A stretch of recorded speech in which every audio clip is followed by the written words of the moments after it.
Hi there Mary, how are you feeling today? Hi Steve, I feel fine, and I hope you do too. I do Mary, but of course I am confused as ever. And so what form does your confusion take today, Steve? Well, it is if the banker creates money out of nothing. The loan for a house, for instance. How does the builder actually get paid?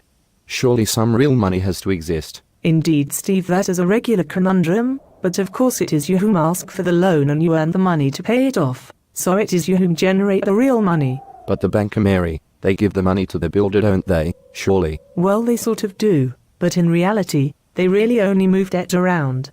You pay off the debt with the money you earn. The builder receives numbers in their account, which in effect say, it is you whom are paying the debt off. You are earning the real money. The currency being moved around merely shows a trail of debt. Crikey Mary, then the only real things are the work done and the product created.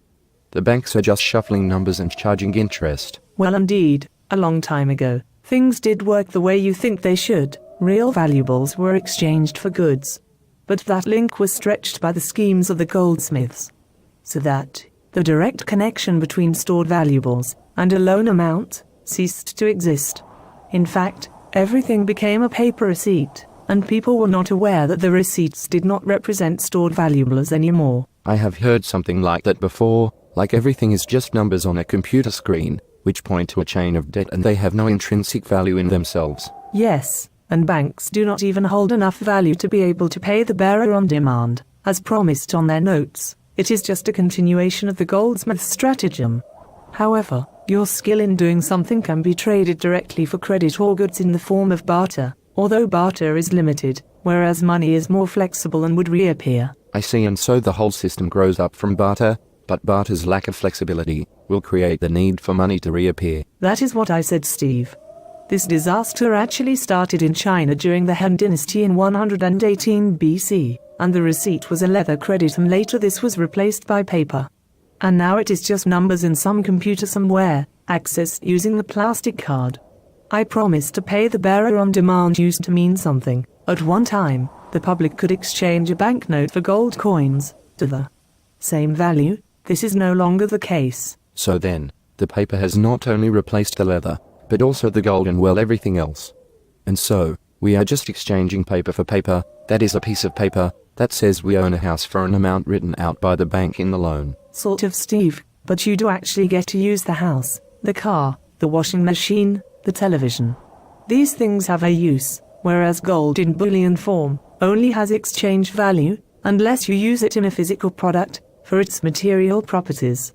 The real asset is the thing you use, although usage and time will devalue it. It has had purpose in your life and so is valuable to you. So the gold store is all well and good and the value might increase, but it will still need to be exchanged for money, so that you can buy stuff you need, in the end. That is it, Steve. Storing gold is okay. It can help fight against inflation and deflation, as currency fluctuates against products and services. I see, Mary. So what you are really saying is that access to money has to be more evenly spread for a consumer society to work, otherwise it would be better to have a benign nanny state.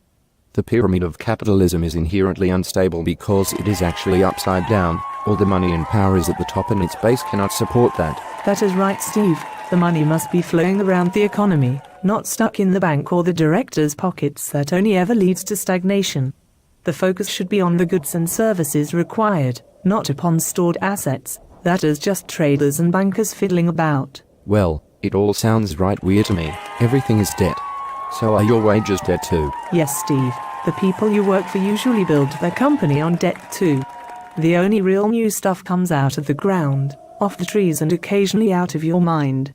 I know it sounds mad, but all currency is debt. So the builder doesn't get real money either. They just get a load of receipts from the bank, which in effect say that you'll work until the debt is paid off. Yes, Steve, but let's not get hung up on it, because everyone uses currency as if it is real. It may not be gold, diamonds or whatever, but you can buy the stuff you need, food, clothing, shelter, and transport with it.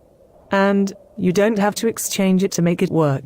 So you just have to get enough and hope that the politicians and bankers make sure its value against goods is maintained. But in our UK politicians and bankers proving themselves to be quite useless at doing that. They are indeed useless at it, Steve, and every crash, depression or even currency devaluation proves that point.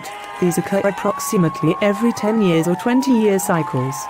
The modern era 1973, 1980, 1990, 2002, 2007 negative spikes prove this to be the case.